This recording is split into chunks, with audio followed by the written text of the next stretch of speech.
right, so sign levels look all good, everything like that. All right. I forget where we. Well, you were showing me your friend that was with you. That he's from Austin, Minnesota. Yeah. And I never thought I'd ever see him again. And the funny thing about it is, he worked in S4.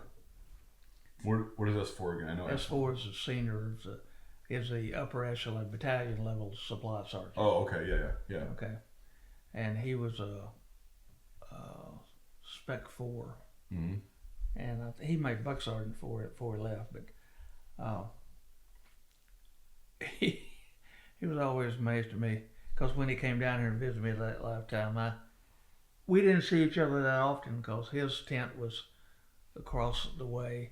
And we saw each other once in a while, but he didn't really know what I was doing, and I didn't really care what he was doing. And he wasn't even aware that I got a Purple Heart.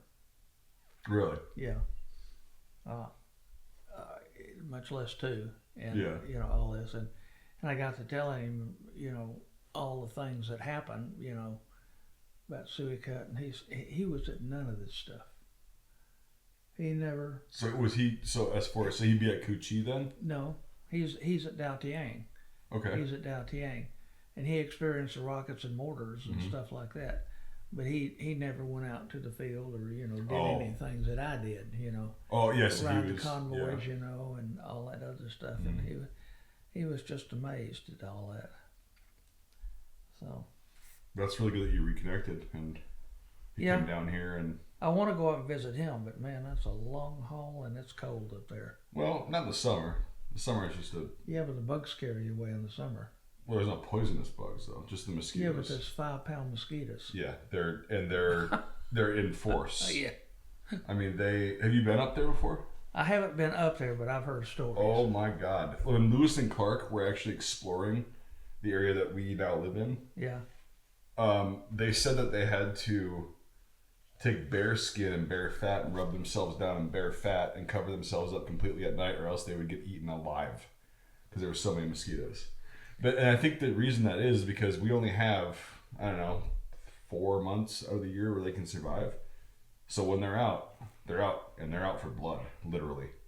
Well, I lived in Colorado. I lived on the east side of the Continental Divide. The west side of the Continental Divide was Breckenridge. And there was a pass that ran from Fairplay over the mountain down there. It was a 4-wheel drive pass, but you get up there, it's 14,000 feet over Mosquito Pass. And if you do it in the summertime, the mosquitoes are big as my hand, you know what I mean? They're, what I don't understand is how in God's name they survived the winter. I would think it would kill them all off. And there's a lot more bugs that are annoying that survive every year. And because, it gets down, up where we're at, it gets down most winters to, and we're talking air temperature 40 below, 45, 50. Yeah, exactly. And I'm like, but that penetrates the ground. So even if they're hiding out in the ground or in dead trees or whatever, I'm like, how the hell? But they always come back. And they're always more pissed off than the last year. Yep. And I don't understand that. Mosquitoes have winter hardy eggs and hibernate as embryos, and the eggs laid by the last generation of females in summer. That's how they survive winter. Oh my God, and you can't see the damn eggs. Yeah, we're screwed. Because one of my life goals is to try to eradicate mosquitoes from the earth. I hate the fucking things. I fucking hate them. They're useless.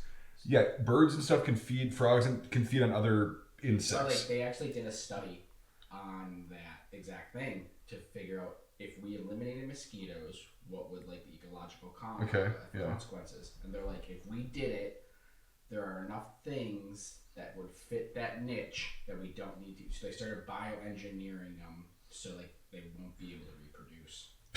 Yeah, well, whenever we fuck with nature, that always works out great, right? We bioengineer something that's been, I don't know.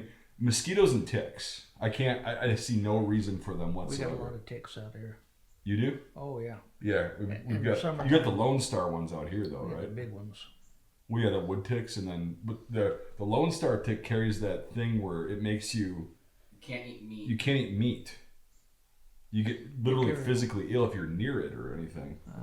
Trying to think of what they call that. Yeah, it's a name I don't remember, but mosquitoes and ticks. I'm like, what purpose? I can understand fleas. You can get rid of them. Not a big deal. I can understand a bunch of things that are annoying, but mosquitoes and ticks, I cannot abide them. The Lone Star tick disease is called alpha gall syndrome. It's called what syndrome? There's what's called Lyme disease too. Yeah, well, we got Lyme up a lot with deer ticks. Mm-hmm. I got bit by a deer tick a few years ago. It didn't get in long enough, thank God. But I was paranoid and like, oh man. But anyway, okay. So when I was talking about mosquitoes, what were the bugs like? They were absolutely miserable, terrible.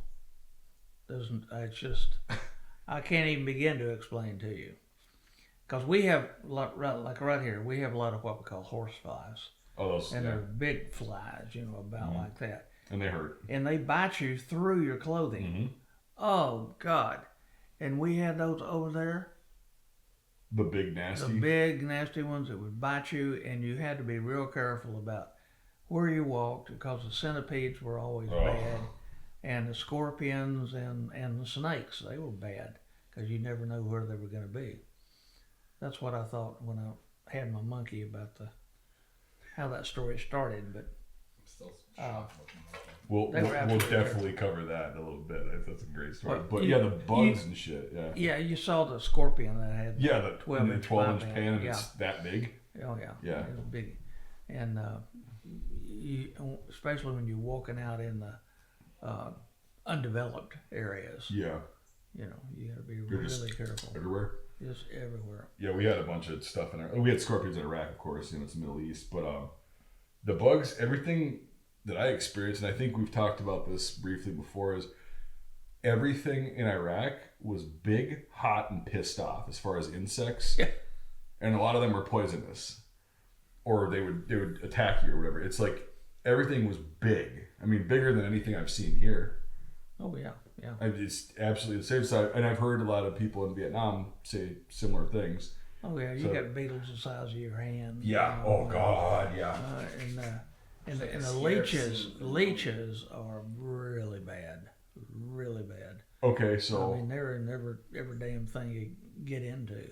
Every puddle, basically. It's just puddle, bomb crater. It just seems like I don't know. I think the birds pick them up and fly over and drop them in different areas, just to mess with the human aggravate beings. You. Yeah, just to aggravate you. Leech, that would bother me really bad. That would, because I mean, it's one thing to get bit by something, but to have something, and it's a parasite. Oh yeah, it's just God, it's just sucking on you, and you can see it. Yeah, you can see it working. And then and I only had one or two on me. I didn't have a whole bunch of them, but I had them. But were they bigger than they are here, or are they the same size, or? Oh, they were the size of your finger, smaller finger, and they're just like big worms with big teeth. Yep. And they're just gnawing on. God, I hate bugs. Gnawing on. I hate that. Well, it's so bad, and it's because you don't like bugs either, right? No. Yeah. So, oh man, I'm cringing thinking about it, but I mean, you do eventually get. What I realized is I got used to it a little bit. Not totally, obviously ever okay with it, but you can function. But again, my skin is crawling right now just talking about it. But I've heard similar stories, from different parts of the world that we always choose to fight in that are brilliant and have everything. You always want to keep your head on your shoulders. Yeah. And avoid them if at all possible. Yeah, they always had a saying when I was in it, may have been back then too, is don't fuck with the wildlife. Yeah. They always told us that. They're like, do not fuck with the wildlife. That was almost a general order.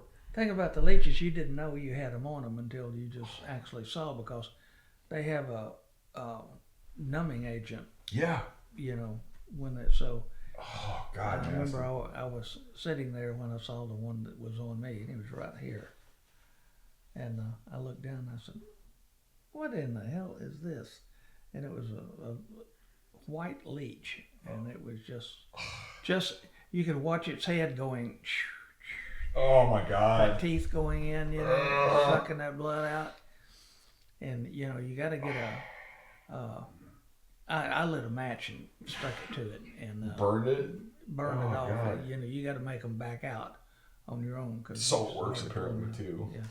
Yeah. Oh God, I hate. Yeah, but I mean, it's fun. It's a common experience because oh my God, the bugs. I thought the bugs sucked in the U.S. No. There's parts of the world that apparently have the most disgusting. So the centipedes, you mentioned that. Oh yeah. Or were they the nasty? I don't know where my pictures are. God bless America. But I got a picture of a centipede over 2 feet. Fuck long. That. Nope. Over 2 feet long. Oh God. I don't know. I've seen pictures of guys, but that's the worst. Centipedes. I mean, okay, anything with more than 4 legs, in my opinion, shouldn't exist. But that's just this guy's opinion. But centipedes, that's egregious. I mean, what are we doing here? You've got something with 1 billion legs and they're big and the thing bites you and it's poisonous. And they're this big. Trying to determine what function they have in the world. Again, yeah. Why are they here? What are we doing here? Like, oh my God, yeah, the bugs, the centipedes, you're talking about those big beetles like the size of my hand, the big, like this big. There's that tusk that James found. Oh, nice. That's what tore my dog up. There's a picture of a while back. My wife was in the pantry, and she chirped up. Something bit me. Something in here bit me, and we went in there and moved a bunch of stuff around. There was a centipede about 4 inches long that had bit her. Oof. And I've got a picture of it somewhere. But anyway, it was about 4 inches long, and I tried to kill it. I stepped on it and everything. I couldn't kill that thing. So finally I got it wrapped up in a paper towel and took it outside and threw it on the ground, and it crawled away. But I was shocked to find it in the house. But that's a big one, 4 inches. I mean, that's... Oh, yeah, for here.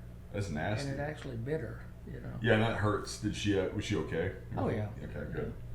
But yeah, I mean, those... Take more than that to kill her. In Vietnam, did you see praying mantises? Do they have those? I don't recall seeing one. It wasn't drawn to my attention anyway. Yeah, because when you were saying you stepped on the centipede and tried to kill it, whatever, there was a time. It was funny because again, I'm on your level with bugs. I don't do that. We don't mix. And there was a time where it was like in the middle of the night, nothing was really going on, and we had the T-walls, like the big concrete barriers and stuff. And I'm sitting there and I hear like this mini helicopter sound, and it's just like, and I hear like an audible click. And I look down, there's a praying mantis, and it's about that big. I've seen the little ones that we have here, stuff like they bring it in for science class or whatever. This thing is this big, and the Iraqi soldier that he just goes and kind of squats down, and he goes, And he's looking at it. I was like, get the fuck away from that thing. What are you doing? Well, it's disgusting. And I took all my weight. I was about 219 pounds then, or 220, somewhere around there. And I stepped on it, right, to kill it. And I put all my weight and I jumped on it. Nothing. Didn't kill it, huh? Didn't kill it. And then so I stepped on it again and I did more of a kind of downward motion, and I heard an audible. It popped. And it popped, and I was like, oh my God. It took probably about 350 pounds of pressure to pop that son of a bitch. Because it was so big and nasty. And they'll kill, they're disgusting bugs. But yeah, so I was just curious if they had those guys in Vietnam. Oh yeah, there's the scanned, the high res of the pictures. Yeah. Well, no, these are mine. They're just big because they're on the. Yep. He did the high res on them. Yeah, that's. Well, I don't know. These might have been. See, there's the brains out. Yeah, just it's so fucked up. Yeah. But yeah, that's like I think we were talking about earlier. Is I think you have probably some of the only surviving photographic evidence of what the aftermath was. When I got these pictures back, the negatives weren't returned with them. Really? Mm-hmm. Oh. So I don't know, what they ever did with the negatives. It's surprising you actually got the photos back then. I got the photos back. Do you think that they probably the censored guys were like, Yeah, I don't know if they were censored or somebody just stole them for their own. Oh, so they might still be out there. Keep them. Yeah. So I don't know. I haven't seen any of these on the internet or anything. No, and James, like, we were talking, is he if it's out there, he'll find it. Yeah. And he couldn't find shit as far as the Battle of Stewie Cut, which again we were just saying is one of the most popular battles that people see Platoon. Yeah.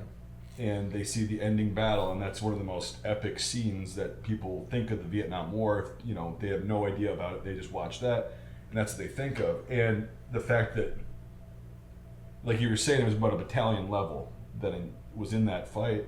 Yeah.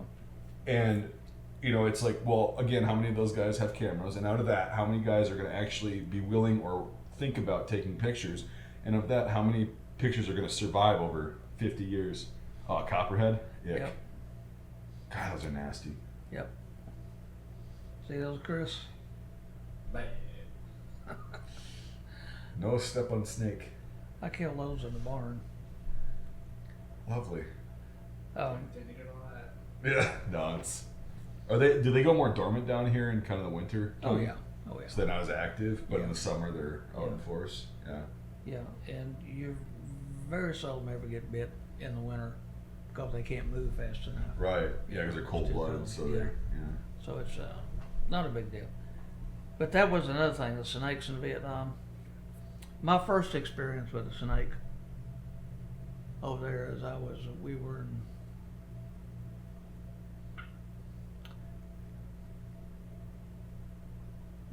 where were we? We were up north of Saigon near the Cambodian border. And we were in a loggered position. And I was crossing over to some other tracks from where I was. And I wasn't paying attention to the ground. And I tripped. And I turned around and there's a big old python laying across the trail. Oh, no. Yeah. And you want to talk about a pucker factor. That scared me. Of course, he turned around and coiled up, and everything. Yep. And I said, "Okay, you go along your way. I'm going this way." So, but when you're out in the bush and you're looking over that grass, and you see this king cobra come up above that and turn his head, and he's looking around like this, and you think he sees you. And he goes back in the grass, and you say, "Fuck, where'd that snake?" Oh my God! Oh man! Not good. But snakes were vicious over there. They really were. Did you ever experience the little? I don't remember what they called them, the little green ones that were. Once you get bit, you got about a minute left. Yeah, no, never saw those. Well, good. Yeah, never saw them. So that with the pyramid head. I don't remember that the guys they're that not very big. Wrote about them. They said they're about 6-8 inches long, and they're little green because they blend in with everything. But once they hit you, you're fucked. If you even got medical attention, you'd still have a very slim chance. Yeah. And so, I don't know. It's because wildlife. That's the thing that people like in movies and stuff. And I that's why I thought Platoon was decent with kind of conveying like the ants. So was that another factor for you? Is like the biting black ants and stuff? Yep, they were bad. And that's why you got to be really careful of whatever food you had. You had to keep it sealed up. When you got through with your sea rations, you need to get rid of the cans because they'll come in there and then give you a very unpleasant time. Yeah. So were they kind of like did they act like fire ants where they were just once something they just swarm? Once they get aggravated, they're open up, no holds barred. They're after your ass. And they're aggressive, like very aggressive, and they bite. Oh God! And they're everywhere. Yeah, they're everywhere, and just try to avoid them. It's that is such a hostile environment over there to human life. Yeah. I don't see how the people live there. That's what I thought about Iraq too. I was like, no wonder you guys have been fighting for millennia. uninhabitable. Don't you have enough problem? Why are you fighting each other? You know. I guess they got to do something to take out the aggression because it was so hot. So yeah, what's the temperature when you were there? Because you were there for. Oh, it was. Normally it was well over 100. It's normally 110, 115 every day. And humid, from what I understand. And yeah, and your uniforms just turn white. Yep. From the salt that would coming out of your body. That's what ours did too, but it was like you said, it was dry, or we were, and it was wet. But yeah, you get the salt, and it's just your uniform stands up on its own. See, another thing that is different between my war and your war is we ate salt tablets like they were candy. Right. I mean, every day. I mean, I ingest 25 to 50 salt pills a day. Jesus, really? Oh yeah, because it would just sweat out of your body. Yeah. And your muscles would cramp up. I mean, just give you some miserable shit. So that was, and nowadays, from what I understand, you know, everybody say, "Oh, don't take salt. You know, it's not good for you," and all this other crap. So I don't know if they still distribute salt tablets. We have what's called hydration salts where you pour it in your canteen, but they also give us Gatorade packets, believe it or not. You dump that into a bottle of water, your Camelback or the canteen, and so you'd have electrolytes, but it was never enough. Like you could never drink enough water, you could never keep up with it. You're always, like you said, you're always cramping. There's always something wrong. You didn't eat enough of this, you didn't have. So you're always just trying to keep up with that, as well as worrying about literally everything else. And so, but you're doing the salt tablets, eating them like candy. Oh yeah. Just man. I ate a minimum of 25 a day. Minimum. That's a lot. Yeah, that's a lot. Yeah. And that, of course, being the supply sergeant, I was in charge of the laundry. You know, all the guys would send their stuff in, on a chopper in a bag with their name, in the bag. Yeah. And it was our responsibility to get them down to the local laundry, which was a bunch of mamasons, I think, pounding them on a rock. But it always amazed me that I always tried to wash mine out just in fresh water and let them hang and put them back on, because they stunk so bad when they got back. It was just a god-awful smell. It was that Vietnam smell you smelled when you got off the aircraft. And what was that smell? If you could describe it. It's indescribable, actually. It borders on a rotten egg. It's just it's stifling, because we here in the United States are not exposed to people stopping on the side of the road and taking a crap. Yep. In their manner, everything over there is just so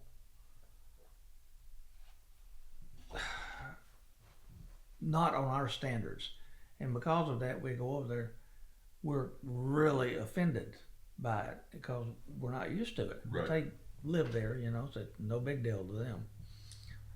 That's nothing. When I was in Korea, the first thing I saw was a mama some squat on the side of the road and take a crap, and I went, what is this? You never, yeah. I mean, yeah, it's. Yeah, in the villages and all the places like that, they don't. That's just like breathing to them. You gotta go, and here's where we're going. Yeah, for sure. Did you find that the smell after a while, kind of, you just don't notice it? No. You always smelled it, and it was always. You don't pay attention to it as much, but it's always that there. Makes sense. You know it's there, but you just, I mean, if I hit myself in other times, after a while, I'm not going to pay attention to it. I know it's there, but. I guess that's a really good way to put it. It did stink in Iraq too. That's why I'm asking you this, is because it's interesting, because I've heard the stories of the smell and people describe it in different ways. But because I don't know, I always guessed that I just got used to it or whatever, or it fried my olfactory senses. But if that's a good way to put it, really, is it stops. It's like when you take medicine. You're masking the effect, but the pain is still there. Okay, like if I go take a hydrocodone for my back, okay, the pain is still there, but I don't care. Yeah, yeah, it's a good way to put it. Yeah. and when the effects wears off, then I start caring. Yeah. But that's the best way I can describe it. You know it's there, but you just don't care. Yeah, and it's pretty pungent compared to the. I mean, I don't know if you have to experience it. You got to smell it. It's like no other country I've ever been in. Korea wasn't like that. So Korea didn't have that overwhelming. No, it didn't have that odor. But Japan didn't either, of course. And Japan was a trip for me when I went there. When you were on the troop ship? Yeah. Oh, no. We did. Yeah. We left Incheon Harbor, and we sailed over to Japan. And then the boat stopped, and I was sick the whole way. That's another whole story we can get into. Mm-hmm. Okay. Mm-hmm. But going with what we're talking about now. Sure. Stamps in Vietnam. But it was you got used to it. Yeah, and it's. Or you didn't care. One of the two. No, that's a brilliant way to put it. It's because I hadn't really thought about it that way, and because I've never smelled anything in the U.S. except in some major cities you get a couple of the elements of a smell when it's like you get rotten food and dumpsters and there's piss and whatever kind of around, but it's like this much of that much of what the smell was. Yeah. And it's like going down through here in Texas. There's a lot of feedlots. Oh yeah. And you go through an area that has a feedlot. You say, "Oh man!" Yep. But it's only in that area, And it's one element of a smell, and you know what that smell is. It's a feedlot. You identified it. Yeah, exactly. Yeah, you're 100% correct on that, and that's very similar between our little conflicts. There is so much rotting vegetation all the time. Oh yeah, that's it. I think we were talking about that on the phone a couple of weeks ago about the vegetation because we didn't have that problem. Yeah. Because it's desert, but so you've got can you describe? Because I have no idea. I've never had that smell. Just everything is just rotting. I mean, it's that such high humidity, and plants grow so profusely, they decay. When they hit the ground, and they put out this smell. I guess that's where it comes from, but it's just you can almost see the vegetation just being eaten, and of course all the animals are in there and the plants and everything. But there's just so much jungle and so much vegetation. It's just rotting all the time. Yeah, you get I guess it's another element to the wonderful overall smell, because it's a bunch of different things. I never was able to get to any of the beaches like Vung Tau or where the hospitals were along the beach, but I understood that the beaches, from what I saw from the air going over, were really pretty. But I didn't know if that odor that permeated everything did that too, or did the breezes from the sea coming into the land keep that all backed up into the land where that was all nice. Because you always got ocean breezes coming in. Yeah, that's a good question. That's probably why they were so popular. Probably. They didn't have the smell of shit and rotting things and sewage and eggs and death and dirt and. We were talking about 1049s last night. Request for reassignment. I was so furious one time that I said, I'm putting a 1049 request for reassignment down to Cameron Bay or Vung Tau or something like that. And they said, not no, but hell no,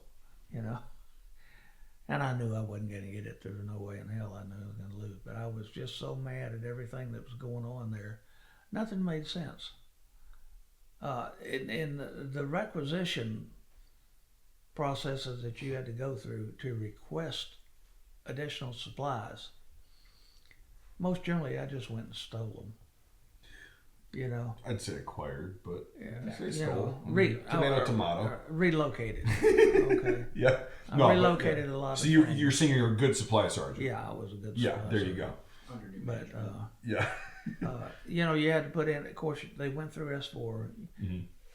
Okay, I need 10 water cans. That's another story I can write a book on, is water cans. But because we were always having them destroyed. If you put in a request of 10 water cans, okay, maybe in 3 months you'll get back a thing saying unavailable. For just water cans, something just necessary. As an example. Yeah. Okay. Then I'm, toilet paper and anything else. But this was the norm, You couldn't get it. But you go down to Saigon and the ports and everything are stacked so high you can't see it. Well, what they're doing is they're hoarding it there and, selling it off. Oh, they're making... Yeah. They're making money on it. It's not getting out to the field to the people who need it.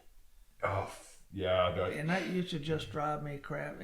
The water cans, man, because we were always in water cans, blown to shit. Well, you need them, though. It's one of those things that's absolutely essential. And if they're getting... So it'd take 3 months and they'd say just unavailable? Yeah, or some kind of silly shit like that. So part of the book is dedicated to one venture of doing that, of going down to Saigon. We were logged outside Thompson Air Force Base after the Tet Offensive. We were the buffer between Cambodia and Saigon. 25th Division was. And we didn't have any water cans, and that's when I got Foxworthy, and we got in a truck, went into Thompson Air Force Base looking for water cans, and that's if you want to hear the whole story, we can do it now. But well, yeah, let's do it, because this is it ends up being hilarious, but it takes a lot of twists and turns. Yeah. And I loved reading it and I loved hearing it from you. So I think, well, once upon a time in the Far East, there was this supply sergeant, and he had some guys that worked for him. So he picked up one of them and said, "Son, we're out of water cans and we cannot requisition them and get them, so we're going to go relocate some." And I put him in hand. We jumped on the chopper and we flew down to Saigon, Tonsanut Air Force Base. And we went on to the Air Force Base. We had muddy fatigues. We had ammo packs hanging on us. We had hand grenades hanging off of us. We had fully locked and loaded weapons. And we looked like we just came out of a field, out of a firefight, which we did. That's the way we looked. And to our astonishment, when we got on that Air Force Base, we walking around looking where we might find an S4 or some supply depot, and we see all these privates walking around in starched and pressed uniforms. And, I'm not talking officers here. I'm talking about, the peons down on the, E1, E2 levels. And all this nice concrete we're walking on, and no mud. And we're looking around at everything, and everything is air conditioned. They live in air conditioned billets, and their mess halls are air conditioned. Everything is air conditioned. And the big thing was there's no mud. No mud. Yay, no mud. So we thought, well, this is a interesting thing here. So we searched and found some warehouses, but they didn't have any water cans. And if they did, they weren't going to give them to us unless we gave them like AK-47s and some, war trophies. And we didn't bring any, which was dumb on our part. But anyway, we keep smelling this wonderful aromatic smell wherever we went. And then we accidentally stumbled upon the NCO Club. Now, this NCO Club was something to behold. It was a huge place, and it had 3 separate live stages with performances going on every stage, and there were troughs 20 feet long, about 2 feet wide, full of ice and beer. There were 4 or 5 of those there. And then they had the baked potatoes, and they were cooking steaks out on the open grills, what they were doing. That's what we were smelling the whole time we were walking around. And we went in there and we got so drunk. And we didn't win any popularity contest among the folks, because when they looked at us, you could almost see their face go askew, and they start backing up like we had the plague. Yeah, you know, undesirables. Yeah, undesirable, and we proceeded to get shit faced. I bet I drank 30, 40 beers that night. Jesus. And there, so when you say there's a trough, right? Trough. Yeah. Do you mean that Open just trough. no? Oh, so free? No charge? No, you got to pay. But you guys, did you guys carry the? How did you pay for it? That currency shit. MPC, yeah. You know what MPC? Yeah, it's military payment certificate. Yeah. Okay. You monopoly money. You don't spend greenbacks. Right. Okay. You exchange your greenbacks on paydays for the MPC. It's called script. A lot of people call it script. So what were they charging for a beer at that? So you said you had 25 cents. Jesus. You know? So you spent like $20 or $15-20 on beer and got just hosed? Yeah, I mean, shit, man. Couldn't hardly walk. And the truck was supposed to come in about 2 a.m. To pick us up, and they were going to pick us up at the movie theater because everybody knew where that was. So about 1 o'clock in the morning, Foxworthy and I staggered and crawled and crumbled over to the front of the movie theater there, and it was all nice, good concrete. And we laid down and snuggled in. If you believe it or not, you can snuggle in on concrete after living in mud like we did. It was a good deal. So I had my helmet pulled down over my head, had my feet crossed like I have them right now. Foxworthy was totally out. He was gone. You still have all your gear and shit, the grenades and all my gear and everything. The rifle and everything. Oh yeah. You're fucking hosed. Yeah, and I'm hosed, and we look like oh my God, look like bums on the street, you know. And all of a sudden, I feel this somebody moving my foot, and I picked my helmet up, and there was a AP, Air Police. And he had his starched and pressed uniform on and his white belt across him. He looked so impressive. His little helmet liner. Oh, hat, God. You know. Yep. And he said, "What are y'all doing?" And in my own nice way, I said, "What the fuck do you think we're doing? We're trying to sleep. Go away. Don't bother us." I mean, that's fair. You know? And he said, he kicked me again, and he said, "You can't sleep here." And I said, "Hey, come on, let's come to an agreement, you know. We got a truck coming in to pick us up. We'll be out of here in 30 minutes, an hour at the most. So, pull my helmet down, went back to sleep." And he kicked me again. And I picked my helmet up and I said, "You kick me one more time, you're going to find a goddamn part of the war you didn't know existed." And he said, "Well, I'll be back." He had his other guy with him. And sure enough, in about 10 or 15 minutes, I guess that's how long it was, I was so drunk I didn't know. I didn't care. Yeah. I didn't care. I really didn't care. Yeah, at that point you need to sleep and just get on the truck. And just leave me alone. I get it, yeah. Yep. So, sure enough, he came back, and he came back with 3 or 4 other fellas with those two. There was 5 or 6 of them there, and they said, he came over and kicked me again. Oh my God. And that was it. I kicked him straight in the balls, and man. From when you were laying down, I just laid like that, right in the ball. Damn. He was right over me. He was right at my feet. And of course, that put him down, and then one of the other APs came down. I got my helmet, and I hit him. Oof. In the face with it. Oh. Broke his nose. I think it broke it anyway. He spouted blood. But oops. Then Foxworthy woke up, and between me and him, the fight was on. And it took him a while to get us in handcuffs.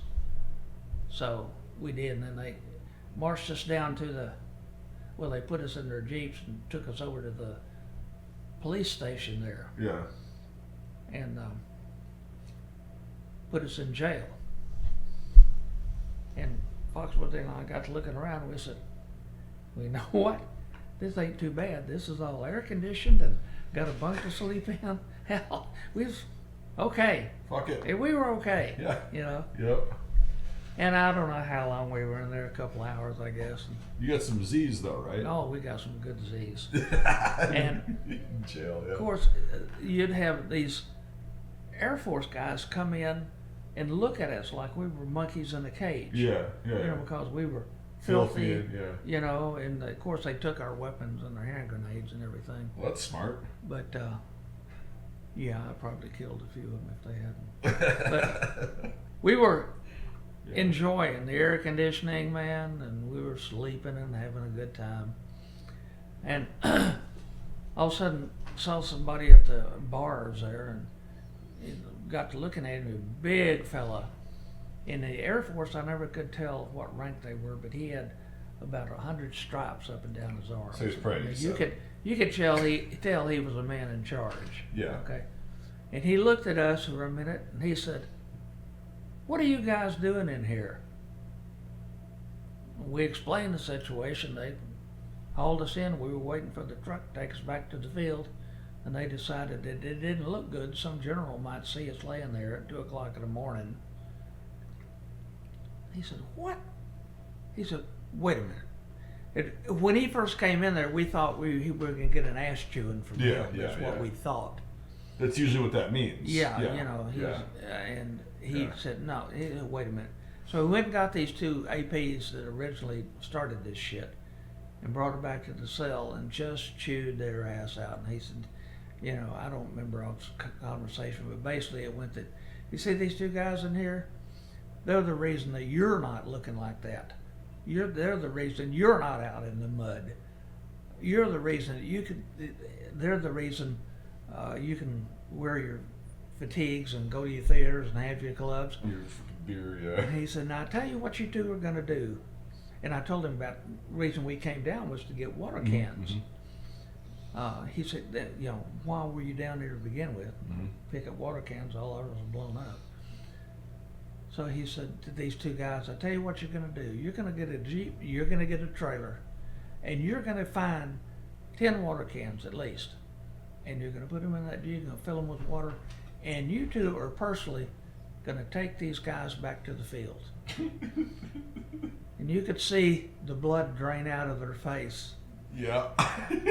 And we thought, wow, boy. Shit. So they went off, and sure enough, they come back in a little while and get it. And this Sarge, he was just bent over backwards apologizing to us. Yeah. You know, hey man, you guys, we think you're great, you know, and everything. So that that made us feel really good. So we load up in the Jeep, and we give them the directions out to where, because we weren't too far north of the base. Well, but you said you flew down, right? In a chopper. We flew down from Da Tiang. So then now you're driving back, going a long way. Yeah, no. We were in a loggered position outside of Tan Son Nhut Air Force Base. Okay? Oh, at that point. Okay, Yeah, so that- gotcha. Just north Yep. of the base, up near the Cambodian border, between about halfway. But so we took a truck in, okay, because there's other guys going in to do different things. So when we started back out in the Jeep, we got outside the gate and told them how to get there, and everything was going well until we got about 100 yards from where the loggered position was. And then all of a sudden, we got a big barrage of mortars come in. Oh, boy.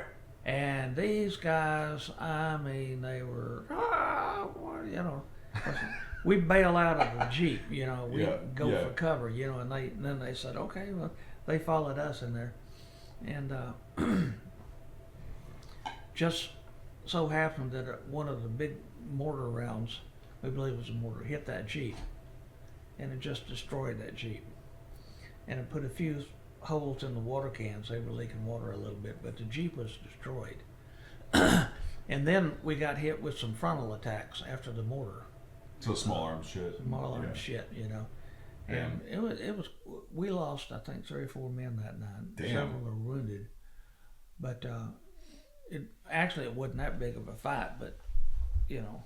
But it was still a fight. It's still. You're used to it. These we two were guys, ready these two for it, schmucks. And what was so funny is they actually got off a couple of rounds, you know. Yeah. And everything finally ended. We walked on into the logger position.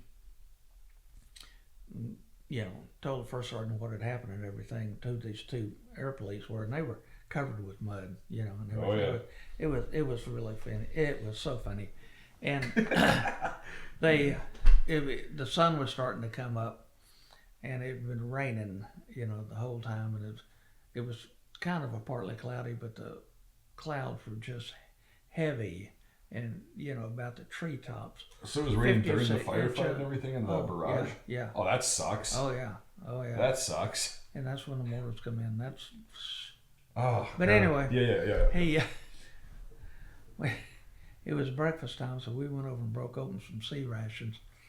And we offered them the ham and eggs chopped. But upon opening the can and them observing the green conditions of the contents, they were not enamored to want any to eat for some reason. So we acquired another Jeep from, actually it was our truck. We took them back with the supply truck into where we came from there at the jail. Yeah. And after we left and dropped them off, as if nothing changed. The rain still came in, the mud was there. Right. And the only difference was it was raining harder and the mud was thicker. But everything else was the same. Yeah. Lovely. And I have often wondered, would have loved to have been a fly on the wall to hear the war stories that these two Air Force guys could tell about that. For their one day. But like, I think, did you say that, Chris, or did you minutes. like? What? They probably had more combat experience than 99% of the Air Force in Vietnam. Probably. Besides the pilots, like the ground personnel. Oh yeah. So those two guys are probably their one day. Stories. Yeah. I would love to hear it. You know. Yeah, I mean, obviously, I'm saying that kind of facetiously. I mean, a lot of guys in the Air Force actually. That's the only time in my life I've ever been in jail, in a war zone of all places. That's not. I mean, so yeah, being in jail here is one thing, but being in jail. But we thought being in jail over there was a pretty good thing. You got air conditioning, a good bunk. You didn't have to have all your shit on because it was confiscated, and you just kind of go to sleep. Got good sleep. Yeah, it was a good deal. So you just got a good nap, and then somebody comes in. You're expecting to get an Alpha Charlie like you wouldn't believe, and then he just, oh shit, okay, we're so sorry about this misunderstanding, and we'll get you hooked up, and you get your water cans. That's the thing. Got the water cans, yeah. Hey, you got the water cans. You did it. That's so it was a successful trip. So here's the thing with that little trip entailed. You as a supply sergeant said, we can't get these. I'm going to go down and steal, relocate, whatever the hell you want to call it. Water cans for our guys. Okay, so you hitch a ride down there. You go to Townsend Hut. You find that there's a lot of beer at this certain club. You proceed to get food. Yeah, food and beer. And you proceed to get shit to the absolute face and find a place to just sleep on everybody's way, but hey, not good enough for the APs. So you get kicked, you end up having a scuffle of sorts, you get thrown in jail, you get some sleep, and then you get apologized to, and you get water cans, and then you go up and you give two Air Force guys that fucked with you the previous night the experience of their lifetime. Story of a lifetime. Guarantee. I mean, that's a win on so many levels for so many...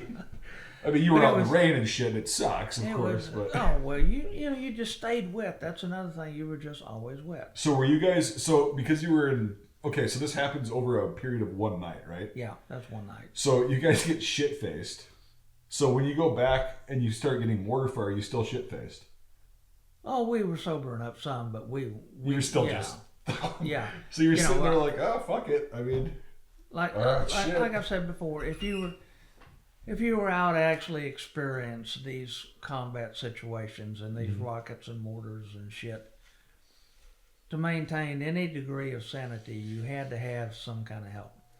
So a lot of the guys did drugs. There was a lot of drugs going on. What were we talking? Marijuana, coke? Marijuana primarily. Yeah. Coke. There was a lot of that too. Heroin, stuff like that, or opium rather. There was a lot. I don't know exactly what it all was, Sure. but I know that a lot of guys were using it because you had to. You could not rationalize human beings doing this on a conscious basis. Yeah. So, and I drank. That's what I did. That was I was drunk. Choice, After I realized, what was going on, and knowing that I needed some kind of relief, and I wasn't going to get it unless I got killed or got shipped back to the States again, I drank. And a quart of bourbon a day was nothing. And beer, we'd drink it like it was water. So when did that start? I drank damn little water. What? When did that start? So it started about the time I started my diary. So around Soy Cut. Yeah, right after Suey Cut. So you started drinking right after that, almost. Right after that. I drank beer occasionally, before that. But then I just got, really bad about it. And they used to bring that beer in and like I said, sling loads. Just pallets. Pallets full of it, But most of it was shit beer. Like, you ever heard of Ballantine? Oh, yeah. Ballantine we call it, but yeah. Ballantine. Oh, it's what everybody's grandpa drank back in the 60s when they were poor. It's East Coast. Yeah. It's in a bunch of shows. Anyway. You could drink a beer and it's like you drank a can of lead. You could feel a big piece of lead in your stomach. Oh, no. And it tastes like shit. But it had alcohol in it, so we drank it anyway. You get your desired effect. And another one we got a lot of was Carling Black Label. Haven't heard of that one. Yeah, it's just a shitty. Yeah, and then we actually got Falstaff. So. And Falstaff that wasn't a bad beer. What was one of the other ones? We almost never got. Oh, we got a lot of Schlitz. That's a Wisconsin brand, or was a Wisconsin Schlitz. brand. Did it give you the Schlitz? No. Oh, really? No. Because when I used to dabble in beer, it gave me the Schlitz a lot. No, that was good. So you actually like Schlitz? I didn't necessarily like it. But it wasn't It served its purpose. Okay. Served its purpose. It's what was available. It was that or nothing. Well, no, I get that. Okay, so, but of the beers that you're thinking of right now, where would you rate I would say Schlitz would be on the top of the list. Oof. So that's how bad everything was. Jesus Christ. And once in a great while, you got a pallet of Budweiser. And actually, I think Carling Black Label was made by Budweiser, but it was not as good a beer as it was. Was it probably the runoff from Budweiser or something like that? Cause, I mean, if you're telling me that, I mean, Budweiser is on its own level, but from those beers you just described, you say Schlitz was the better beer. I mean, to me that's fucked up. Have you ever heard of a BR33? No. That was Vietnamese beer. And it was always in a bottle. And it was beer 33. They called it beer 30, BR33. And that was surprisingly tolerable.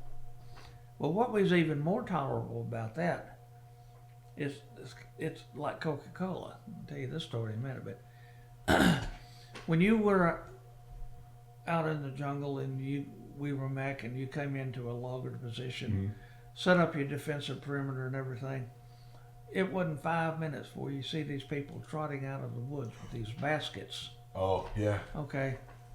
Full of ice and cold beer and ice cold Coca-Cola in bottles. Coke in bottles? Coke in bottles. American Coke? American Coke. Coca-Cola. Where did they get that? They brewed it there somewhere in the country and then they distributed it. I mean, it had a little bit of a wang to it, but it was cold. Anything that was cold was good. But they'd come and bring these beers. I mean, and BR33 was their local brew. Oh, so you guys drank out when you were... Oh, yeah. Jeez, I didn't know that. Shit, we drank... So you were drinking out on patrols and like doing... Fucking A. Really? Fucking A. But when I say that, man. I'm saying that we were in a loggered position. We were in a stationary. Yeah, but you're still you're still right there. Defensive positions, but we were here. I mean, we weren't walking down through the jungle drinking beer. No, but you're still in a position where at any minute. Oh yeah. But you're. Oh yeah. So you guys were snapping down cold ones. Oh yeah. In a logger position where it's and they cost us 50 cents. I remember that. Oh wow, I mean that's about $5 nowadays. You would say. Oh yeah. So that does get pricey actually. But so you guys were out there on your 113s or like around that perimeter, like because you describe it in your book and you show pictures. Yeah. About a logger position, what that means. It just basically, just for people that are listening, really quick, a definition is pretty much, from my understanding, is an area that you kind of clear out and then put cover and some concealment and shit up and form a perimeter. And it's just a random position for however long you're there. Yeah. Yeah, so that's... You got all the tracks facing out with the 50 cals. Yeah. Facing out in the M60s up here. And then you usually have a spotter position set up between the things so they can't come through. And then you set up your claymore mines out. For your... that kind of thing. Yeah, your perimeter security and all that shit. So you sit there and, this is kind of downtime. It's unless you're on a patrol mission... scouting something. Sure. So basically, this is kind of I mean, it's a more mechanized version of being in the field doing a patrol, base. And so you're sitting out there sucking down cold ones. Yeah. Just pulling security. Fuck it. And people would just approach you with Coca-Cola and beer. Oh yeah, and we'd let them in. Well, we'd let them in. That's mind blowing to me. Like, cause that is so different because, man. I mean, it would have been nice. It would have been really nice to be able to suck down, alcohol a little bit, not get fucked up per se, but just kind of take the edge off. But we weren't allowed to do that. But I knew people drank, in Vietnam and shit. But I've just never had anybody explain like you're out on basically an objective rally point is where you're at. So that kind of position, if guys were in the bush and they had to fall back, they would come to your line. Is that what I understand? Or did I read that wrong? No. We wouldn't necessarily have anybody in the bush at that time because at nighttime, you circle the wagons, basically is what you did. And unless you're on a recon patrol, a special recon patrol, there's nobody out. They're all around the tracks and in the center because this is where the choppers come in the center of this and drop off your supplies and everything. So is it kind of triangular or? No, it's round. It's completely round. Yeah. Okay. That makes sense. It just It depends. You clear the area in there. Try to find an area that's clear. Yeah, and then because I mean you had some pictures in the book and everything, and I know what it looks like a little bit, but people are listening. It's kind of a respite from the day, because after you've been in the jungle all day long, you're tired and you want a break. For sure. You sit down. But you guys did get hit when you were in those positions. All the time. Yeah. All the time. And so that's kind of like what I was asking. Rockets, Yeah. Very seldom you'd ever go a night that something didn't happen. And a lot of times they'd push some kind of frontal attack, and especially after a bad mortar engagement. So they think you were softened up. They think that their mortars would take out, they could find a weak point in the perimeter and then just punch through. But yeah, and you had to be careful about zappers too. They come in and throw satchel charges in. And so when that would happen, because a lot of Vietnam vets say we were scared shitless of the sappers. That's a very consistent thing. Need to be. So what was, I guess, I mean, I know what Hollywood has portrayed them as, which I'd rather hear it from the horse's mouth. That makes sense. Yeah, it's just a round position with a bunch of tracks facing out. Yeah. Can you see it, Chris? I don't know what it looks like. Yep. But they would not attack in force. What they'd do is they'd have a single man at satchel charge slowly crawl up, probe your position to find a weak spot. Mm-hmm. Get in there and then throw the satchel charge in the track or something. Okay, just a single incident. Yeah. Try to blow things up. And so how hard? Because How often do you spot them versus? Oh, you stopped them quite often. Quite often. So you would catch them a lot of times. Okay. Oh, yeah. I'm speaking from my meager knowledge of being out in the field as a supply sergeant. Yeah, your experience. Yeah. I think that's yeah. And they another thing you had to be really careful is in little shits turning your claymore mounds around. That's what you were saying last night, and that I never thought about. I've never heard that, and I've never thought about that. Yeah. That makes total sense, though. Yep. Because again, it's silent. You can crawl up if you're quiet enough, and just it's literally that motion. That's it. That's all it is. And then you back the fuck off. But then you've got all So that I did learn that. That was It's terrifying though. It's like fuck. And that's why when you blew those claymores, you were down. You were below ground level. Oh, so that that part of the movies is kind of wrong then. Yeah. So that's one of those things we can point out. But because when it's for effect. So you just kind of assumed that was what they did. Mm-hmm. So just in case they did, then the blast would go over you, because you were below ground. Well, also those things are fucking loud. Oh. And so it pays to be down anyway, because the back blast on that fucking thing. Oh, yeah. Yeah. Yeah. That's almost as bad as the front one, except double up buckshot coming in. Exactly. You got the plastic and the shot coming back this way, and you've got the ball bearings going out that way. I mean, the Claymore mine is one of the most impressive, in my opinion, and terrifying instruments. And I mine. Yeah, and you can put them anywhere. They're small. They're relatively lightweight. It's good if you can put them against the backstop, so you don't have that back blast coming. And That's it pushes more forward. We did that in Iraq. We had the less lethal ones that had the rubber ball bearings. Same fucking thing, just not steel or rubber. Yeah, because in the prison. Yeah, it's the hard rubber balls. They're the same size as the steel ones, but they're quote unquote less lethal, is what they say. But yeah, we had a problem because we had catwalks above these in the prison, like the zone and shit. And so our guys figured out, why don't we just take a 30 cal ammo can and strap this fucking thing with 100 mile an hour tape or 550 cord to a 30 cal ammo can, and then be able to lower it down there, and then the backblast is not absorbed by more of the force goes out front. Because we had the problem where we had these less lethal claymores if they had a riot or some dumb shit like that, but we couldn't figure out how to get them down in there because we couldn't run in there and set it up. Yeah.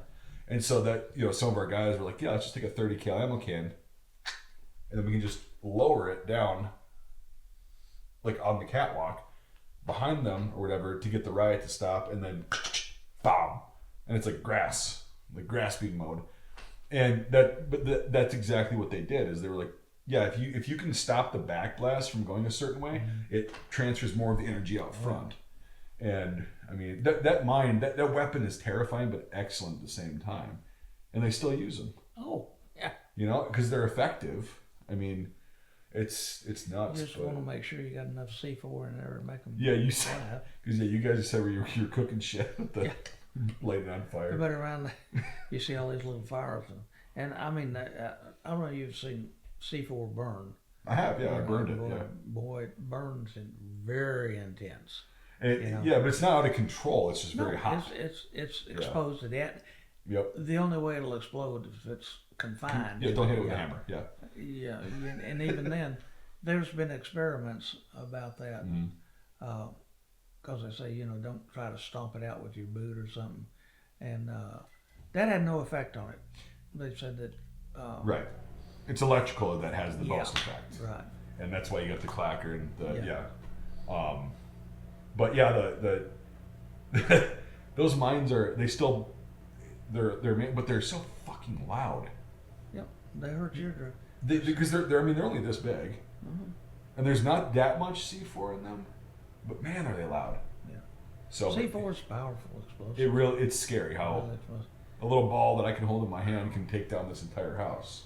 I tell you, I think one of the most terrifying things I ever witnessed was a B-52 run. Oh. There was a heavy buildup up by the Cambodian border where we were, and we didn't even know they were bombing until you couldn't hear the planes, you couldn't see the planes. They were so high. Oh shit! So you just and all of a sudden the world exploded, and we were a good quarter mile, from It's not where that they far were. though. Well, the ground shook Yeah. bad enough. Oh my god. That we couldn't hardly stand up. I remember that, and just blast after blast, and how could anybody or anything live through that? And I often said that if I was the enemy, I'd say, "Chihuahua, I give up. Fuck me, I ain't doing this no more." Yeah. That's the most awesome, devastating thing that I ever saw in my life. So what? So when you say bombing, was it a bunch of? I mean, what was it like? Was it a bunch of big ordnance, or was it a bunch of like a ton of little ones? Big ordinances. They probably 2,000 pounders. Jesus. And there was a whole, I don't know, there must have been 5 or 6 of them passing over, because they saturated that area. Holy Just saturated that area. And so you said you could hardly stand up. Could hardly stand up, man, and it was just absolutely deafening. I mean, there's no way you can. The concussion. A lot of people don't know this about an explosion, but the concussion of it will decompose the molecules of your body and kill you from the inside out, and you don't even, without even a wound, a physical wound. I mean, it can and does stop people's hearts. Yeah. The concussion, it'll mess up your rhythm. It'll fry your nervous system too. Yeah. That's oh god. And then like I said, if you're close enough to it, Yeah. that will happen even if you don't get hit by any shrapnel. Right. And I'll never forget, when I was a kid, I wondered where meat came from. I knew it came from cows, but I thought that cows had bones and muscles and hides, and then they had meat. I didn't realize that the meat was actually the muscle tissue of the animal. Oh, you thought it, okay. Yeah, I thought it was meat was a separate thing. Yeah. And I discovered that, and I thought, oh man, I don't know if I like that. One of those things. So it's kind of like, I'll use that as an analogy to shrapnel. I didn't realize that shrapnel was caused by the destruction of a steel container into small fragments. Mm-hmm. And once I understood that, I thought, that takes a lot of power to explode that bomb. Yeah. That just, 2 and 3 inch steel casings on those bombs to blow them up. Yes. And that's another thing. I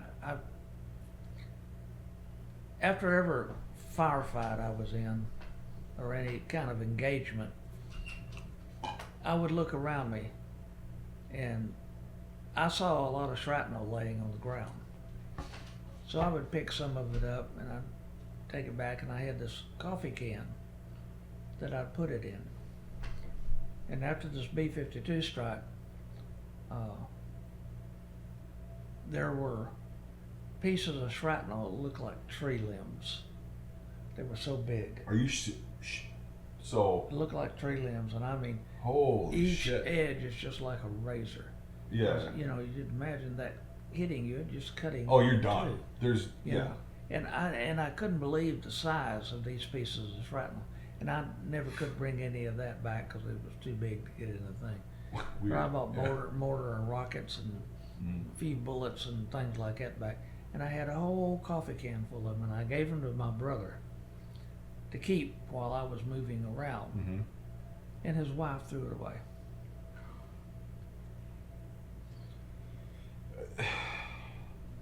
Yeah, I mean. And I asked my brother, after I'd kind of settled in a few years later, I said, I'd like to have that back. And he said, I don't think we have that. I said, yeah, Bill. I gave it to you. And Wanda, his wife, which I always hated her. From the day I met her, I hated her because she was always one of these women that tried to talk down to you. And always telling my brother that he was not any good. Oh, fuck that. And I mean, to his face and in front of people, and stouts are no good and all that other stuff. And one time when before I left Vietnam that second time, I got to Vietnam and I wrote my brother a letter saying all of these things that she says about him, and I can't live with it, so just count me out. I don't want to deal with her. Yep. And my brother was that kind of person. He was on the mild, meek side. He was tall and looked like my daddy, but he inherited mother's personality, the meek and mild, and whatever you say, dear, and everything. So she did anything she wanted to. He never said a word. But I was so mad when I found that out. And because I wanted to be able to show my kids and people what shrapnel was. Yeah. And the edges that those things have on them. Yep.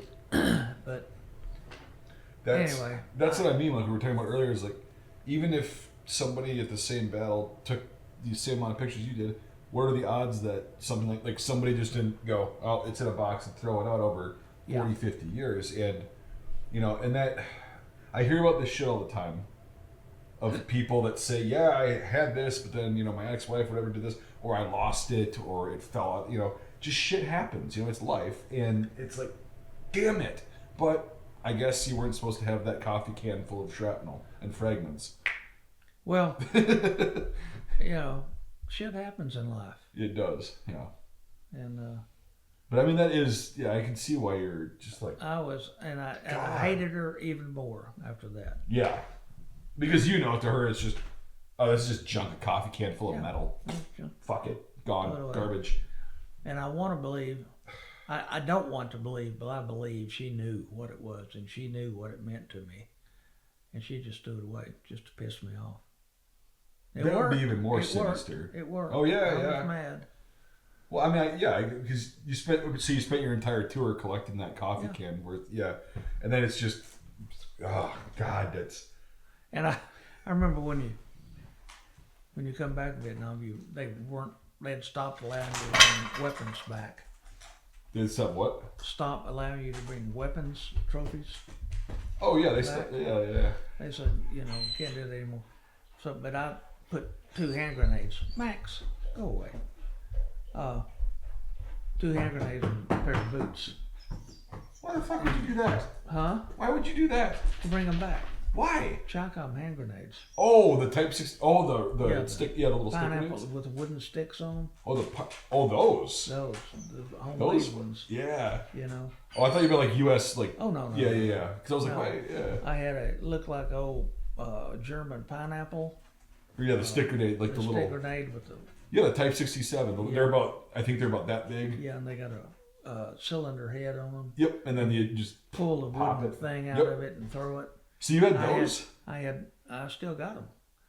One of them, I've got one of that, and then I've got one of a pineapple instead of the cylinder head on it. Really quick, Nate, just give us a second.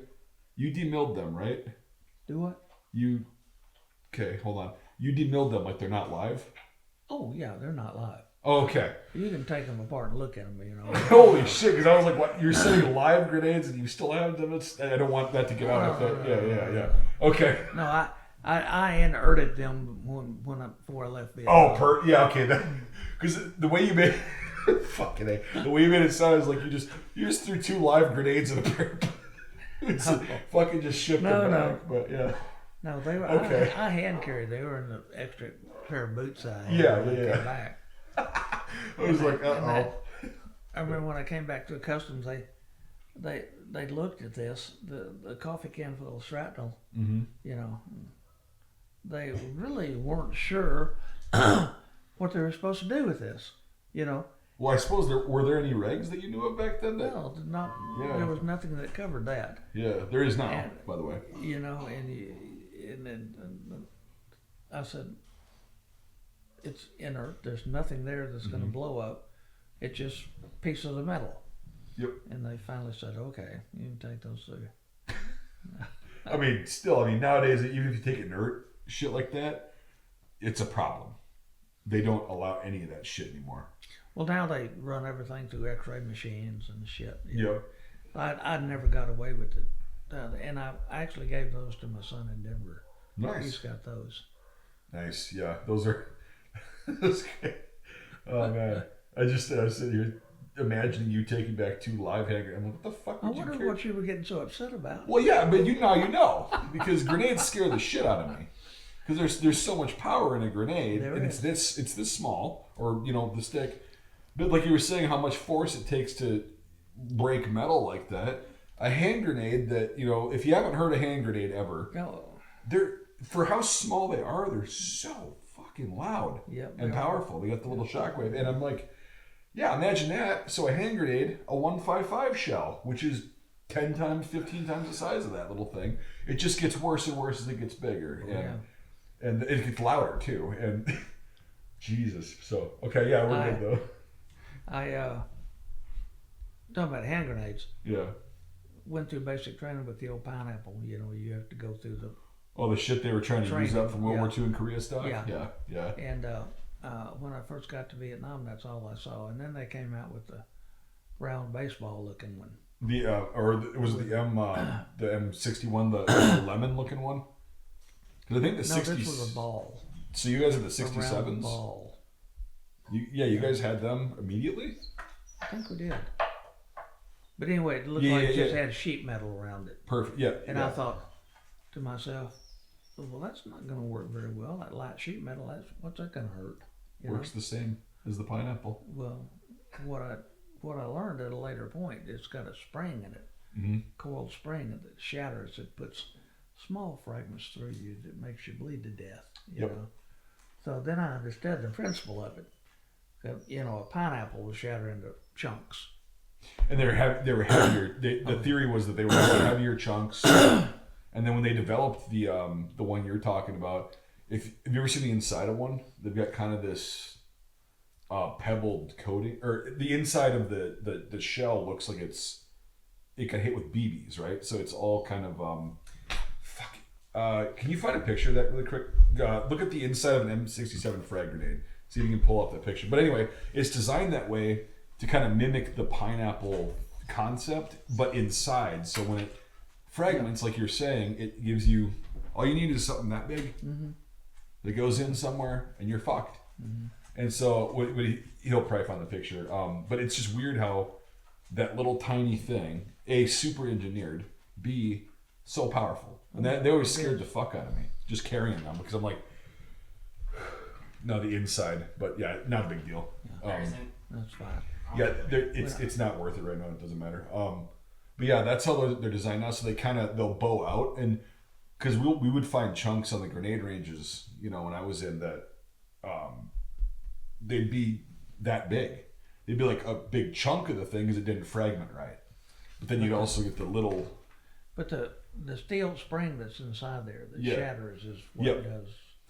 Is designed to the rest of that is residual shit. Right, and it's designed. Yeah, that's kind of what I'm talking about. You see the inside? Yeah. It's kind of this textured. So the spring in there is what you're talking about. Yeah. Kind of looks like scale mail. Exactly. Yeah. But it's made to kind of have the reverse effect so that it's just Anyway, extremely lethal. But have you ever seen pieces from that, like I was just describing, where it's like half the grenade, it just blew up a certain way where it's. Never saw that. Yeah, because a lot of times you get the little fragments, and then you get the head, the fuse, and everything. That also becomes, shrapnel. It becomes fragmentation. Here's a perfect example of not why we lost on it, but how dedicated these people were, because the grenades that they had were made out of bamboo handles and metals that they melted down themselves and poured in a form. And they put together the fuse, and it had a little wooden plug on the end of it that you would pull. It had a wire that went up in there, and that would ignite the fuse, and that's what they would throw. But yet we had all this sophistication, okay? But theirs would kill you as dead as. Oh God, yeah. Ours would, Yeah, it's amazing how ingenious they were. Well, and we were talking about that a little bit last night, off the thing about when certain politicians say that you need all this high-tech equipment to fight a certain government. I don't think you do. I think because of what you just said, you guys had all that sophisticated cool guy shit. You had the best of the best apparently at that point, which is always the lowest bidder in the army, but hey, it works. And it's mass produced, it's consistent as can be. And then you've got somebody, like you said, making a hand grenade in a hut, not mass producing, making 5-10 of them at a time. That'll kill you just as dead as your grenade will. That's right. But it costs less, and they know how to use it very well. And supplies were all around you. There you go. Yep. And so that's the thing is, you had all the cool guy shit, the VC that tried to kill you umpteen million freaking times while you were there, had the most basic stuff, but was still completely able to take on the most sophisticated equipment and the best trained soldier in the world at that point. So they were so smart, man. I'm telling you, they were smart, and they would take things and take our own crap and use it against us. Like you got unexploded artillery rounds. They'll take them and they have no fear of them. Which is insane, but yeah. And they'll find them and they'll put them on a little donkey cart and take them out and take that fuse out and put a command detonate fuse in the thing. Like a 155 round? Yeah. Oh, bury it in the road, And that's another thing that took me a long time to get used to when I got back to the States is you see an imperfection in the road. Yeah, you don't know, buddy. You don't go there. Yep. Okay? And you got to be careful because if you try to go around it, they might have another one over here that you didn't see. Yeah, that was the bait. Yeah, the bait and switch type thing. Yep. But invariably, especially under tunnels or culverts. Yeah. That's what I mean.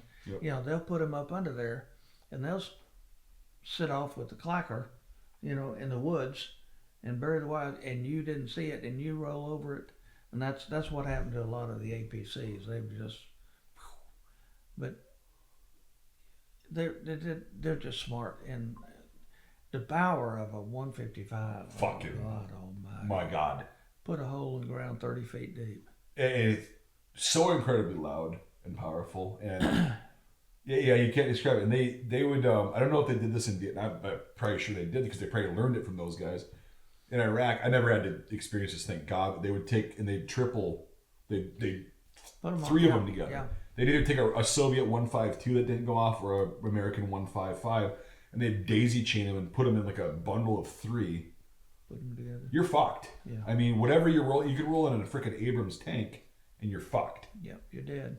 And I mean, that's the amount of power in that alone. And they would do vehicle-borne IEDs. They would load down like the back of a shitty car or something with like 4, 5, 6, 152 or 155 shells, and they would all be on the same thing, and they'd, tape the person's hand and then drive into a base, and that happened a couple of times, like not super close, but probably about, I don't know, 1/8 of a mile away. And there's so many ways to get killed. It's really incredible. It's insane, but like it's also like if you look at the beauty of it, the engineering. Okay, we're really good at a lot of things. People are really good at a lot of things. You've got this house here, right? Sure. It's an amazing house.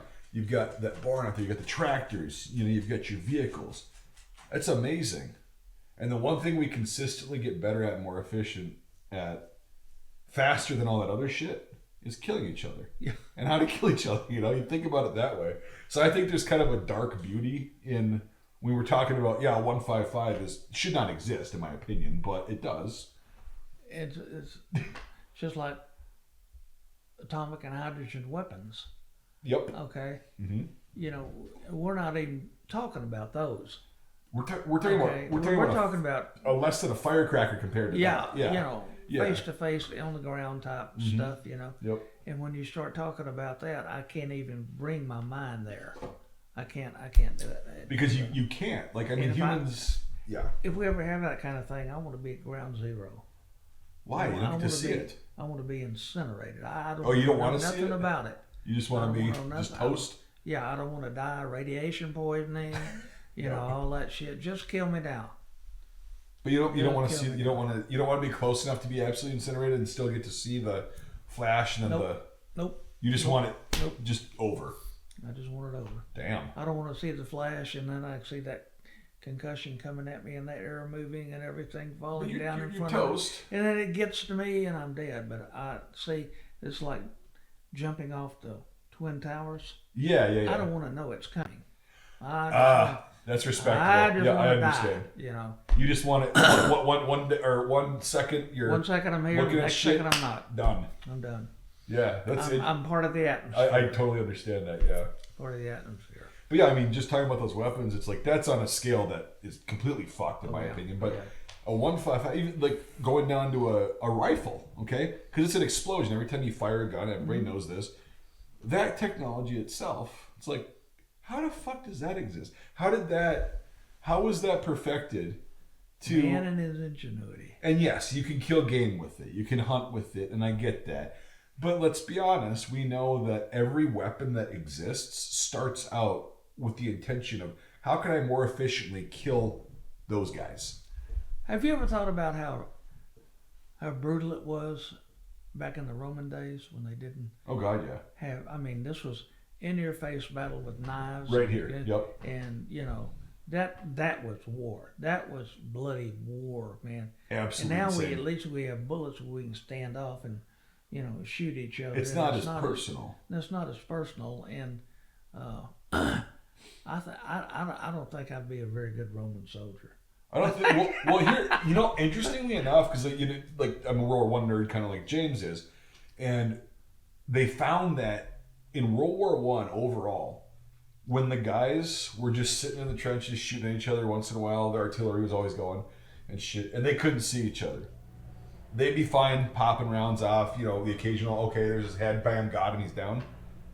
But when they actually went over the top and they would get to the enemy trench, they found that the least amount of casualties were caused by bayonet or hand-to-hand wounds.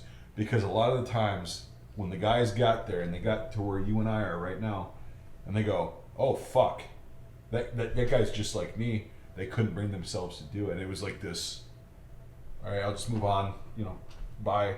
Because it's so, when it gets to this level, it's personal. And that's fucked. And they found that, and that happened in the American Civil War as well. Is when they do bayonet charges and stuff, a lot of the guys nobody would want to do that because it's so, but yeah, they're fine with just shooting across the field. Yeah, that's fine. But when you get really, it's. And that's like, a bayonet. Mm-hmm. When they tell you to fix bayonets, it's going to get real personal. You're fucked. You don't want to ever hear that. Those two words. They don't even make bayonets anymore, don't think. They do. For the weapons. They do.